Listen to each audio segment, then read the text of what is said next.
गांव का प्रधान हर साल एक नई लड़की से शादी करता और फिर उसे तलाक के साथ बहुत सारे रुपए पैसे देकर उसे उसके घर वापस भेज देता। लड़कियां खुशी खुशी उससे शादी करती और अगले ही दिन तलाक लेकर अपने घर वापस चली जाती। मैं हैरान थी कि आखिर ये ऐसा क्यों करता है। एक दिन उस प्रधान की नज़र मुझ पर पड़ गई और वह बोला, मुझे तुमसे ही शादी करनी है। मेरे घरवाले भी पैसे के लिए परेशान थे। वैसे तो मेरी शादी उससे कर दी गई।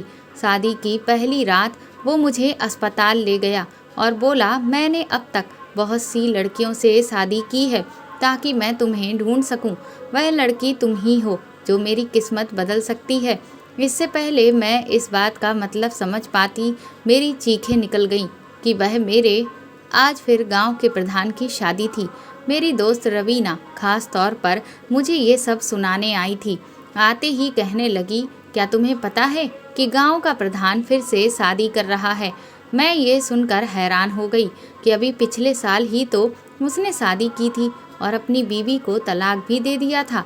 मैंने हैरानी से कहा कि क्या वह लड़की गांव के प्रधान से दूसरी शादी करने के लिए मान गई है।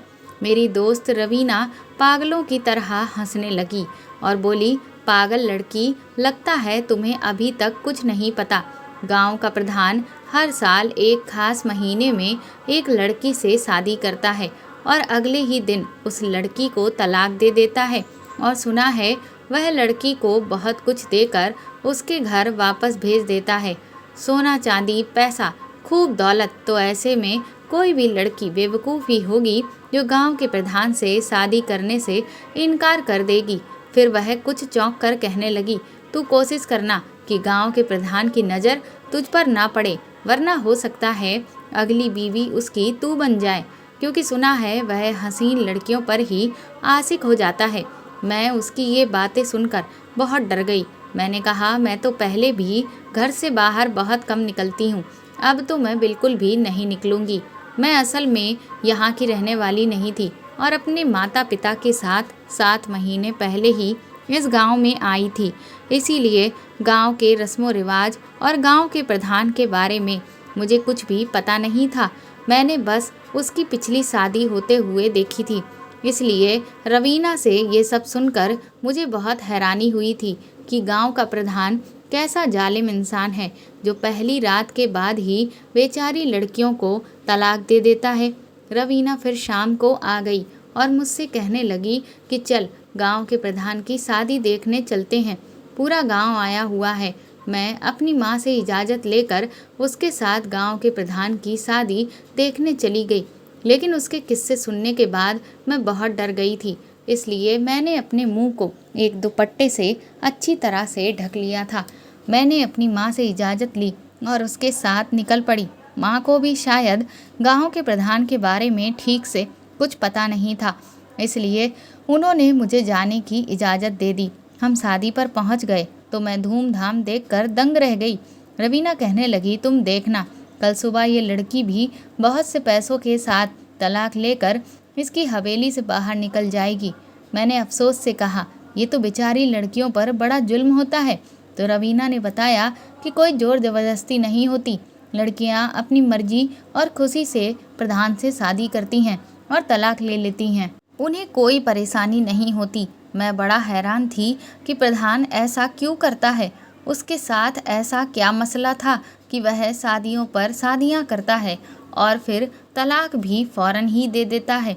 शादी से वापस आकर मैं पूरी रात यही सोचती रही कि भगवान की भी अलग ही लीला है। एक तरफ प्रधान है जो एक रात की शादी के लिए लाखों रुपए खर्च कर रहा है और दूसरी तरफ हम जैसे गरीब लोग हैं जो कर्ज के बोझ तले ऐसे दबे हुए हैं कि सांस लेना भी दुश्वार है। मेरा नाम पूनम है और हम 4 बहनें थीं। हमारा कोई भाई नहीं था। मुझे बचपन से ही काफ़ी परेशानी उठानी पड़ी थी।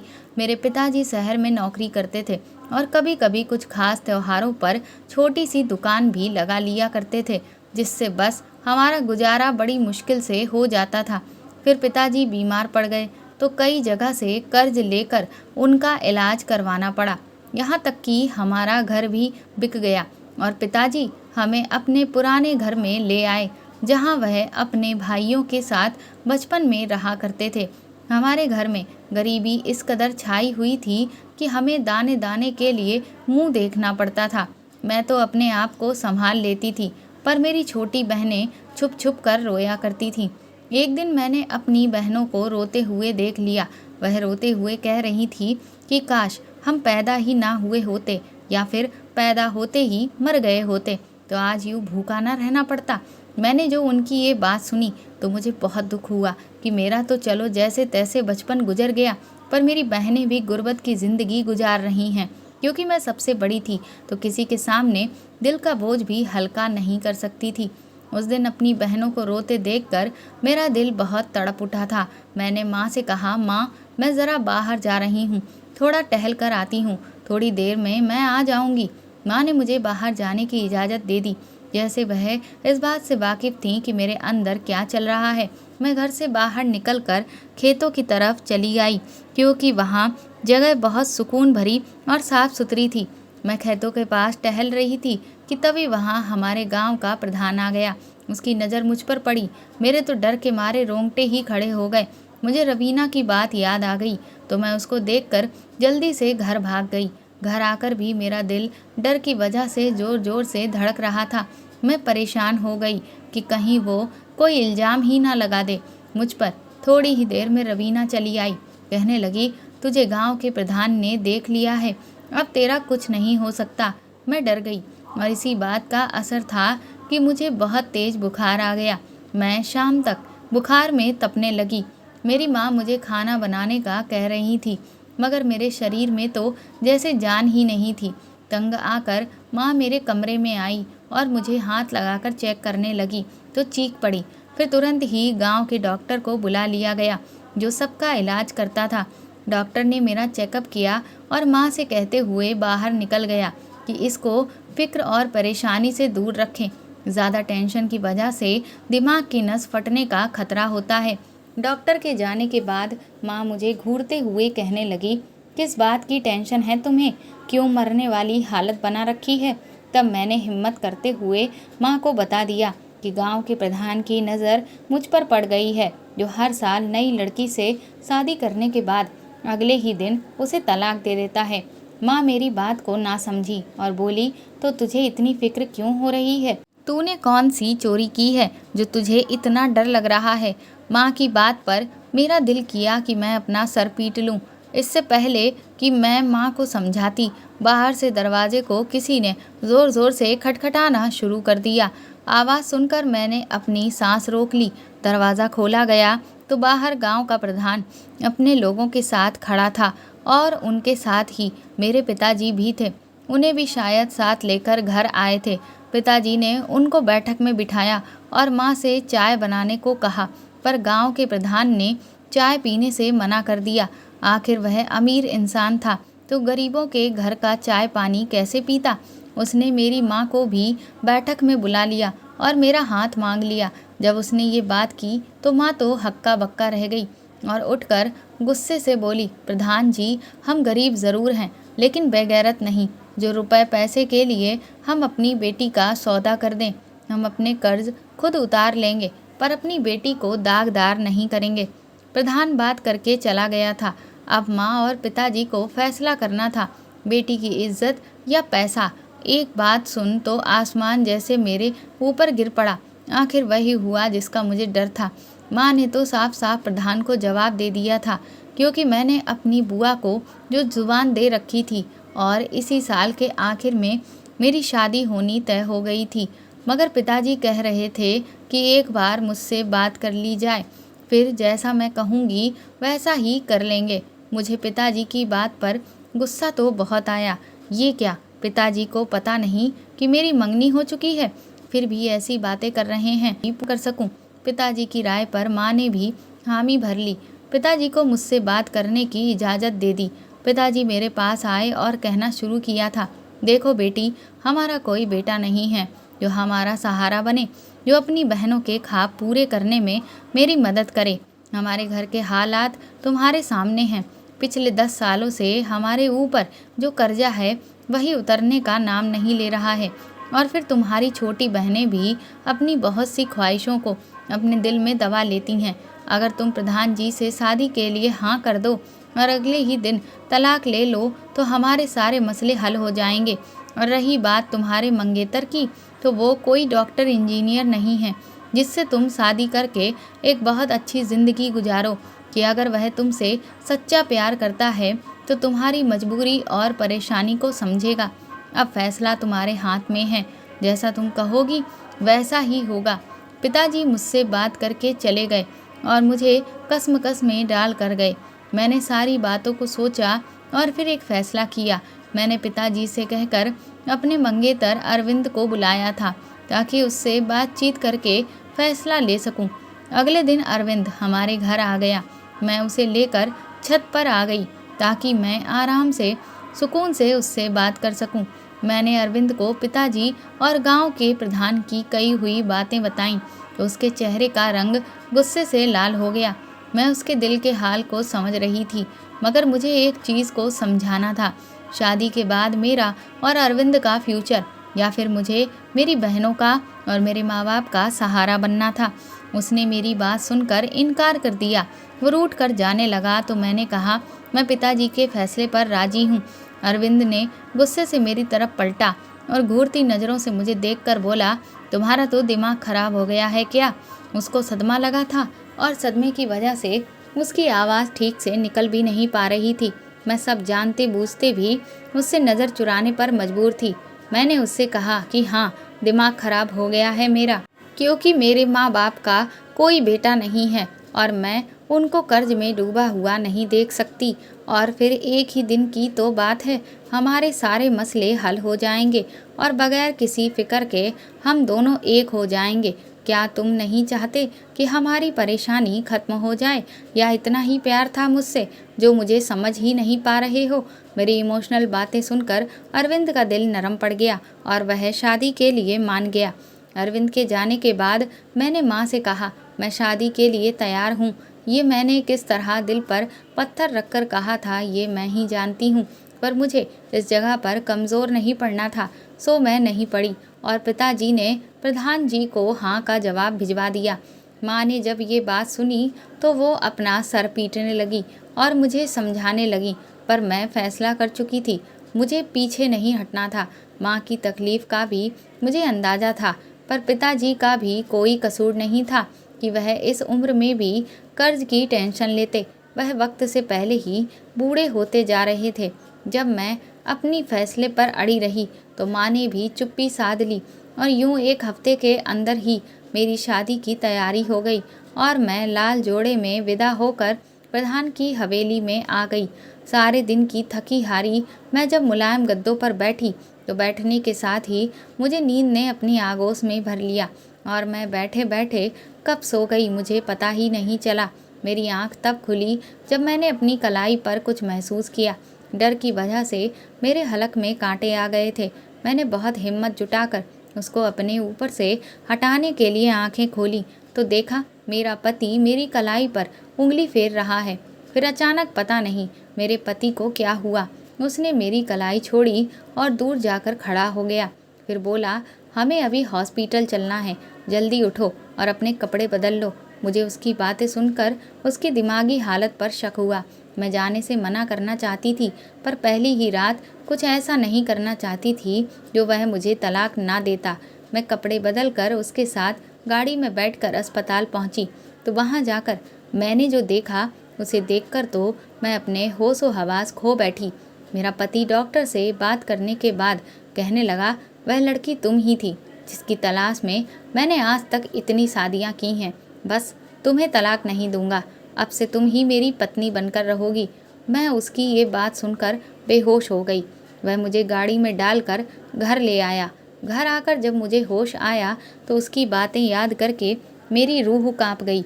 मैंने इधर उधर देखा मगर वह वहाँ कहीं भी नहीं था। मेरा पति तो पता नहीं कहाँ चला गया था, मगर नौकरानी मेरे आसपास ही थी। उन्होंने बताया कि आपके घर वाले आए हुए थे, मगर मालिक ने उनको ये कहकर वापस भेज दिया कि अपनी बेटी से मिलने आप लोग जब मर्जी हो तब आएं। मुझे कोई एतराज़ नहीं, मगर मैं उसे तलाक नहीं दे रहा हूँ और मालिक ने आपके घर वालों को पैसों से भरा हुआ बैग और रहने के लिए घर भी दिया है।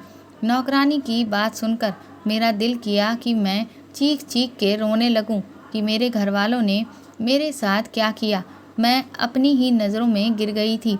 अब मैं उस प्रधान से किस मुंह से बहस करती कि मेरे ही घर वाले मुझे छोड़कर जा चुके थे। मुझे सबसे ज़्यादा दुख अरविंद के बारे में सोच सोच कर हो रहा था। उसे पता चलेगा कि मेरा तलाक नहीं हुआ तो वह मुझे बेवफा समझेगा और सोचेगा कि मैंने पैसों की चमक देखकर तलाक लेने से इनकार कर दिया होगा। ये सारी बातें सोच सोच कर मेरा दिमाग खराब हो रहा था। मुझे समझ नहीं आ रहा था कि आखिर मैंने अपनी मर्जी से अपने गले में फंसी हुई फांस कैसे निकालूं। इससे पहले मैं रोना शुरू कर देती, मेरा पति कमरे में आया और मुझे मेरा हाल पूछने लगा। मैंने उस झूठे इंसान को देखा तो मेरा खून खौल गया, जिसने एक रात की बात करके मुझसे शादी की थी और अब अपनी बात से मुकर रहा था। उसने मेरे चेहरे को छूना चाहा तो मैंने गुस्से से उसका हाथ झटक दिया और बोली, मैं तब तक तुम्हें अपने पास नहीं आने दूंगी जब तक तुम मुझे इस राज की हकीकत बता नहीं दोगे। तुम क्यों हर साल नई लड़की से शादी करके उसे तलाक देते थे और अब मुझे तलाक क्यों नहीं दे रहे। मेरे पति ने मेरी बात सुनी तो बोला, मैंने शादी की है तुमसे, तुम पत्नी हो मेरी, मेरा तुम पर पूरा हक है। तुम्हें छूने के लिए मुझे तुम्हारी इजाज़त की ज़रूरत नहीं है, मगर मैं क्योंकि अब सारी ज़िंदगी तुम्हारे साथ ही गुजारना चाहता हूँ तो आज नहीं तो कल तुम्हें इस सवाल का जवाब ज़रूर दूंगा। मुझे इस बात पर बहुत गुस्सा आया, मगर मैं अपने गुस्से को पी गई और बोली, मुझे तुम सच बताओगे तभी मैं तुम्हारे साथ रहूँगी, वरना मैं अपनी जान ले लूँगी। ये बात सुनकर उसके चेहरे का रंग बदल गया, पर उसने जल्दी ही अपने गुस्से पर काबू पा लिया और कहने लगा कि राज तो मैं तुम्हें बता ही दूंगा, मगर याद रखना, मुझसे अगर तुमने बेवफाई की, अपनी जान लेने की कोशिश भी की तो मैं तुम्हारे पूरे खानदान को नहीं छोड़ूंगा। उसकी बात सुनकर मेरा दिल जैसे किसी ने मुट्ठी में बंद कर लिया हो। मैं ये बात तो भूल ही गई थी कि मैंने अपने घर वालों के लिए ही शादी की है और किसी आम इंसान से नहीं, बल्कि गांव के प्रधान से। इसे कोई कानून या पुलिस कुछ भी नहीं कह सकती थी। मेरा दिल किया कि मैं अपनी किस्मत पर फूट फूट कर रोने लगूं, मगर मैं उसके सामने रोकर खुद को कमज़ोर साबित नहीं करना चाहती थी। मुझे बस चुप रहकर उसकी जासूसी करनी थी ताकि उसे रंगे हाथों पकड़ सकूं। मुझे चुप देखकर मेरे पति ने भी दोबारा मुझसे इस टॉपिक पर कोई बात नहीं की और उसकी यही बात मुझे परेशान कर रही थी कि कोई इंसान किसी को धोखा देकर इतना संतुष्ट कैसे रख सकता है। शादी को 1 हफ्ता गुजर गया और इस 1 हफ्ते में मैंने बहुत कोशिश की कि किसी तरह वह मुझे तलाक दे दे, मगर मुझे कामयाबी हासिल नहीं हुई। आखिर उसे मेरी तलाश थी ही क्यों? मैं तो उसे जानती भी नहीं थी। मेरी मुश्किल का हल यही निकला कि मैं उसके ऊपर नज़र रखूं। मेरा पति जब भी किसी से कॉल पर बात करने लगता, उठकर कमरे से बाहर चला जाता है। उसकी ये हरकत मुझे नागवार गुजरती थी, मगर उसे तो जैसे मेरी परवाह ही ना थी। उसे पूछने पर भी वो मुझे सच ना बताता तो बेहतर यही था मैं उसकी किसी भी तरह बातें सुन लूं। ऐसे ही करते हुए 15 दिन गुजर गए। कोई भी सुराग मेरे हाथ ना लगा था। अब तो मुझे लगने लगा था जैसे मैं कभी भी हकीकत नहीं जान पाऊंगी, पर मुझे हिम्मत नहीं छोड़नी थी। मैं दिल ही दिल में प्रार्थना करती कि किसी भी तरह मुझे इसका राज पता चल जाए ताकि मैं प्रधान को गलत साबित करके अपनी जान छुड़ा सकूं। आखिर वह दिन आ ही गया। रात के 12 बज रहे थे कि तभी मेरे पति के फ़ोन पर किसी की कॉल आई। पहले उठकर कमरे से वो बाहर जाने लगा, फिर मुझे सोता हुआ देखकर वहीं पर बैठकर बात करने लगा। दूसरी तरफ तो न जाने कोई क्या कह रहा था, पर अपने पति की बातें सुनकर कुछ खास मेरे पल्ले नहीं पड़ रहा था। उस वक्त मेरी नींद उड़ गई जब मेरे पति ने कहा, यार किसी भी तरह इस बला से मेरा पीछा छुड़वाओ, वरना काम तमाम कर दो। इसकी रोज़ रोज़ की बकबक से मैं तंग आ गया हूँ। मैंने जब इतना सुना तो मेरा दिमाग तेज़ी से काम करने लगा। मैं जान चुकी थी कि ये कोई लड़की का मामला है। अब तो मसला और भी संगीन हो चुका था।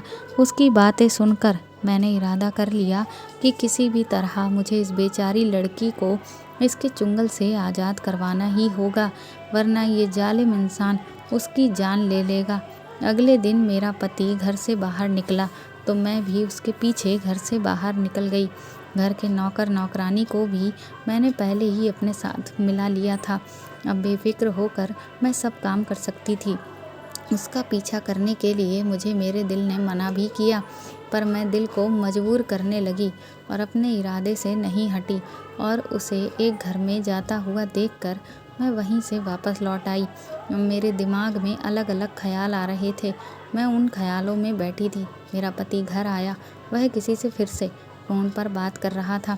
मैं उठकर सुनने गई तो वो किसी से कह रहा था कि कल फिर उसी जगह आ जाना, तुम्हारा काम हो जाएगा।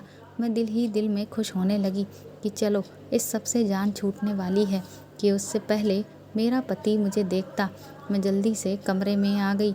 मुझे बहुत बेसब्री से कल के दिन का इंतज़ार था। मैं मन ही मन खुश हो रही थी कि आने वाला कल मेरी ज़िंदगी को पूरी तरह से बदल देगा।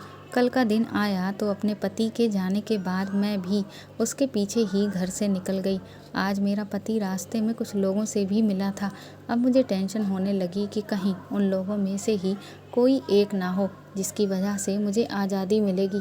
मुझे ऐसा लग रहा था जैसे मेरे पति को शक हो गया है कि मैं उसका पीछा कर रही हूँ, तभी वह जानबूझकर ऐसे काम कर रहा है ताकि मैं समझ ना सकूं, अपनी हरकत छोड़ दूं। अपनी सोच पर मैं खुद को ये सोचकर समझाया कि अगर वह जान लेता तो मुझे घर से बाहर निकलने से मना कर देता। मैं अपनी ही सोच में गुम थी कि जब मेरा पति फिर उसी घर में चला गया और जाकर एक कमरे में बैठ गया। उस कमरे के साथ एक और कमरा भी था। मैं जल्दी से उस कमरे में घुस गई और कमरे की खिड़की से दूसरे कमरे में देखने लगी। तभी वही लोग वहाँ आए और मेरा मंगेतर अरविंद भी। इन सबको यहाँ देखकर मुझे किसी अनहोनी का एहसास हुआ।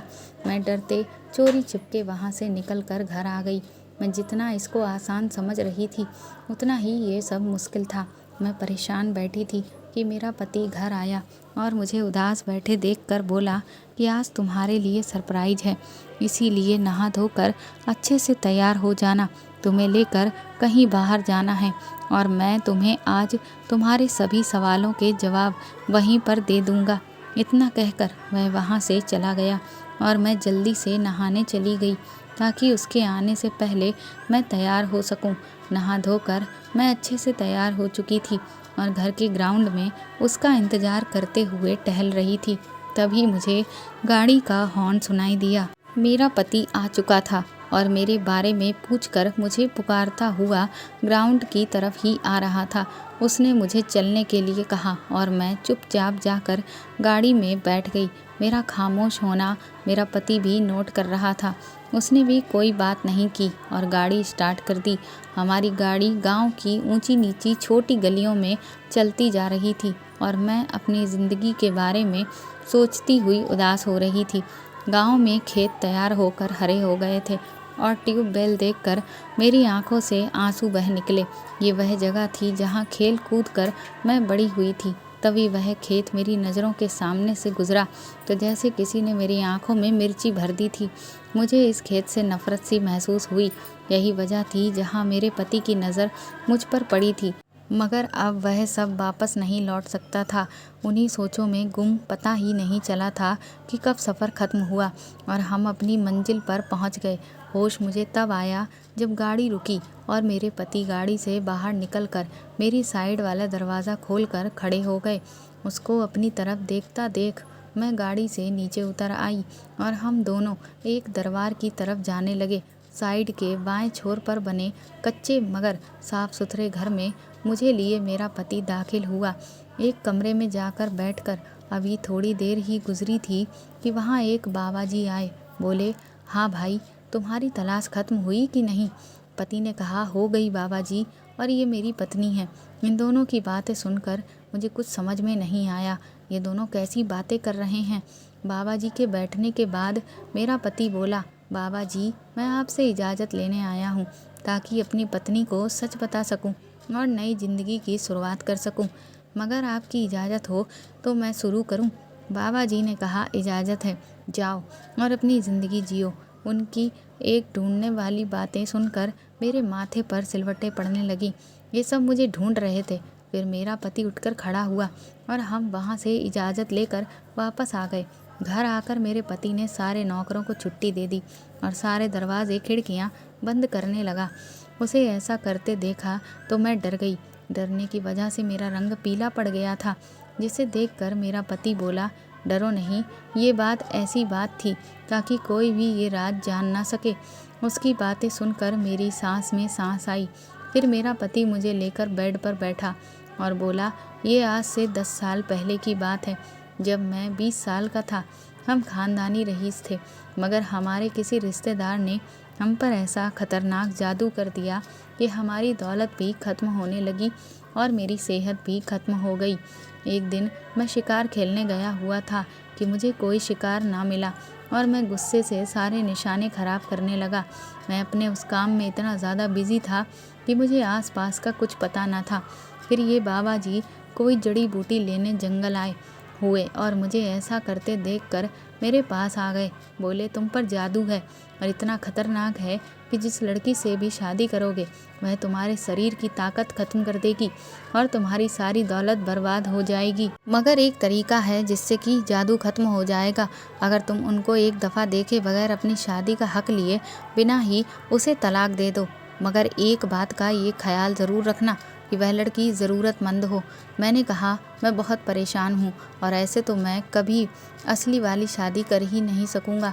पर बाबा जी जा चुके थे।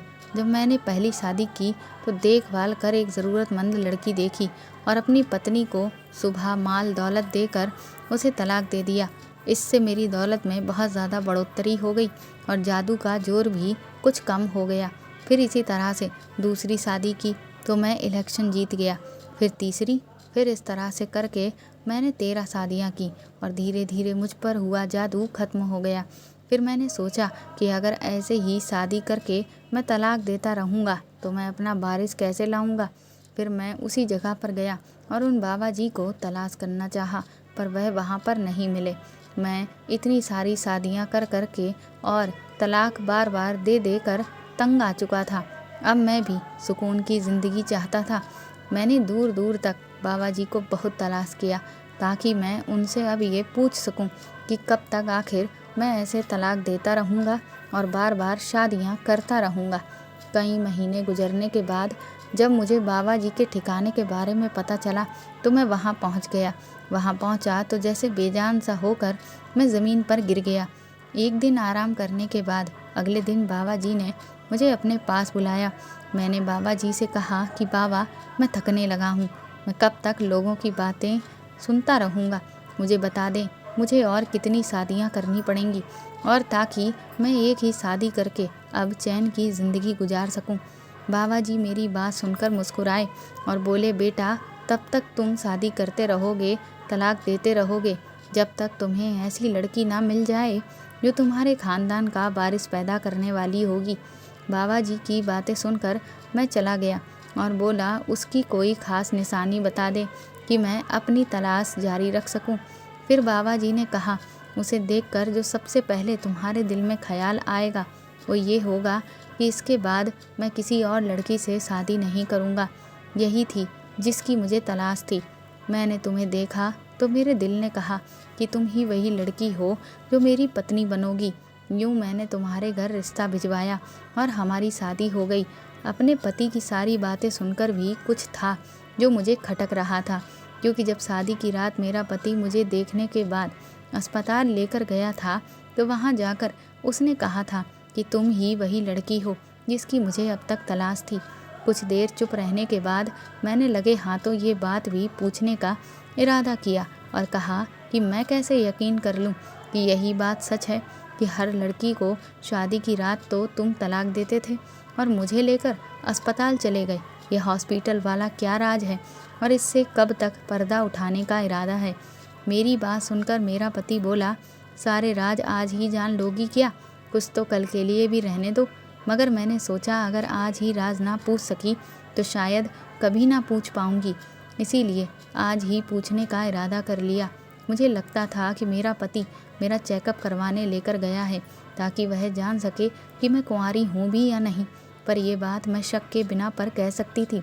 जब तक इसके मुंह से सुन न लेती मैं मजबूर थी, और एक ऐसे इंसान के साथ सारी ज़िंदगी नहीं रह सकती थी जिसको मेरे कैरेक्टर पर पहले दिन ही शक हो।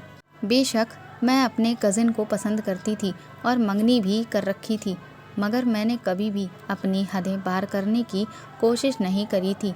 फिर कैसे मैं इतनी बड़ी बात बर्दाश्त कर लेती? अगर मैं शरीफ ना होती तो क्या मुझे भी अब तक तलाक मिल चुका होता? ये बात मेरे सर पर हथौड़े की तरह लग रही थी। एक तरफ मेरा पति था जो शादी की पहली रात मुझे हॉस्पिटल ले गया, और मेरा मंगेतर था जिसे मैंने अपनी मजबूरी के आगे कुछ ना समझा था और शादी के लिए हाँ कर दी। यही बातें सोचकर मेरे आंसू बहने लगे तो मेरे पति ने बड़ी ही बेरहमी से मेरे आंसू पोंछे और कहा, जानना चाहती हो वो राज क्या था? तो देखो, अपनी बाईं कलाई पर जो निशान बना हुआ है वही है राज, जिसे मैं देखकर चौंका गया था और तुम्हें लेकर हॉस्पिटल चला गया था कि पता कर सकूं ये असली भी है या मुझे ख्वाब लग रहा था, क्योंकि बाबा जी ने दूसरी निशानी ये बताई थी कि इस लड़की की कलाई और कमर पर निशान होगा। इसीलिए तुम्हें मैं अस्पताल लेकर गया कि लेडी डॉक्टर देख ले, और मुझे पता करना था कि तुम्हारी कमर पर निशान है या नहीं। जब इस डॉक्टर ने बताया कि तुम वही लड़की हो तो मैं खुश हो गया। मेरी शादी ऐसी लड़की से होना मेरे सब्र का फल था, और जिन लड़कियों को मैं तलाक देता था वो सब की सब कुंवारी नहीं होती थीं। बस उनकी कलाई को मैं देखता था और तलाक देता था। अपने पति की बात सुनकर मैंने उसकी आंखों में देखा, और वहाँ लिखी सच्चाई देखकर मैंने नई ज़िंदगी की शुरुआत करने का इरादा कर लिया। फिर मेरा पति बोला, एक बात तो तुमने पूछी ही नहीं। मैं सवालिया नज़रों से उसकी तरफ देखने लगी तो मेरा पति बोला, मैं जान चुका था तुम मेरा पीछा कर रही हो, और मैं चाहता था तुम वो सब अपनी आंखों से देख लो, मगर तुम सब देखे बगैर वापस आ गई। तुम्हारे मंगेतर अरविंद ने मुझसे रकम ली थी। उसका कहना था कि अगर तुम मुझे पैसे ना दोगे तो मैं पूनम का पीछा कभी भी नहीं छोड़ूंगा। तुम जिसकी मोहब्बत के इतने दावे करती थी वह तो लालची निकला। मैंने उसे पैसे दे दिए और उसने तुम्हारी मोहब्बत पैसों के आगे मुझे बेच दी। अगर मैं उसे पैसे ना देता तो वो तुम्हें बार बार परेशान करके वापस अपनी तरफ करने की धमकी दे रहा था। मैं चाहता तो उसे बहुत अच्छा जवाब दे सकता था, मगर अपने माँ बाप का इकलौता बेटा है ये समझकर मैंने उसे माफ़ कर दिया। अब ये सब सुनकर मैं अपनी किस्मत पर सोचने लगी कि मुझे मेरी किस्मत ने अरविंद जैसे लालची इंसान से बचा लिया और प्रधान जी जैसे शरीफ इंसान की पत्नी बना दिया।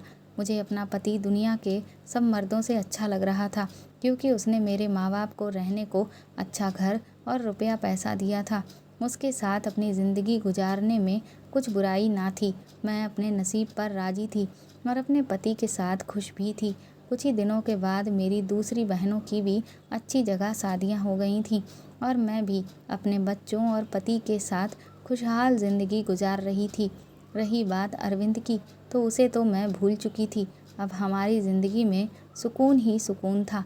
शायद कुदरत ने हमें ऐसे ही मिलाना था, पर आज इस फैसले पर मैं बहुत खुश थी, क्योंकि इस फैसले ने मेरी और मेरे पूरे परिवार की ज़िंदगी बदल दी थी। तो दोस्तों, आपको ये कहानी कैसी लगी कमेंट करके ज़रूर बताएं, और प्लीज़ इस कहानी को ज़्यादा से ज़्यादा शेयर और लाइक करके मेरे चैनल को सपोर्ट करें।